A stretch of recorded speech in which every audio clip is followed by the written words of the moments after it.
Chairman, thank you very much. Ms. Hill, thank you for your very good statement and your good work.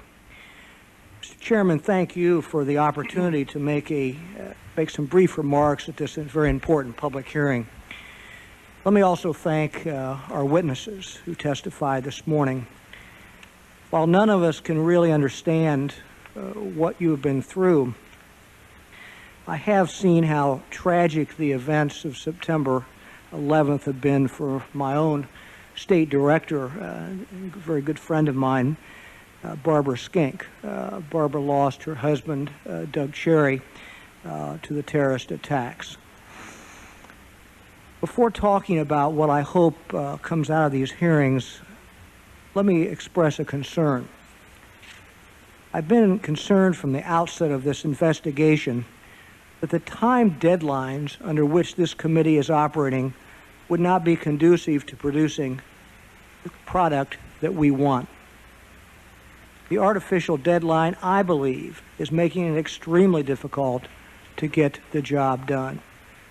Simply a lack of time. It's a lack of resources. However, Mr. Chairman, there still are things that we can accomplish, even with the current constraints of this investigation. First, it is important to report, and we've begun this today, it's important to report to the American people what intelligence failures did occur, not so we can assess blame, but so we can learn from the specific mistakes that were made. But there is more to it than that.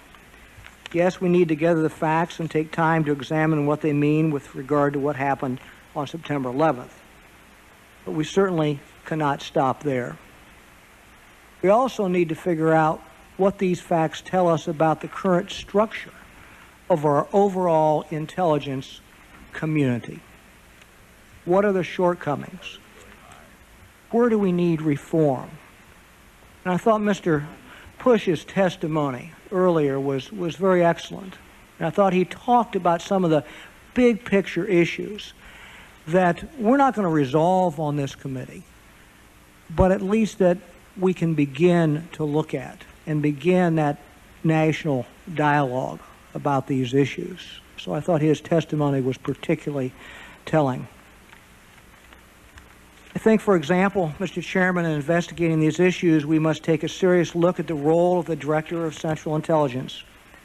I believe it's time to give the DCI the necessary authority and the ability to truly direct our overall intelligence operations. Quite simply, we need to empower the DCI to do the job.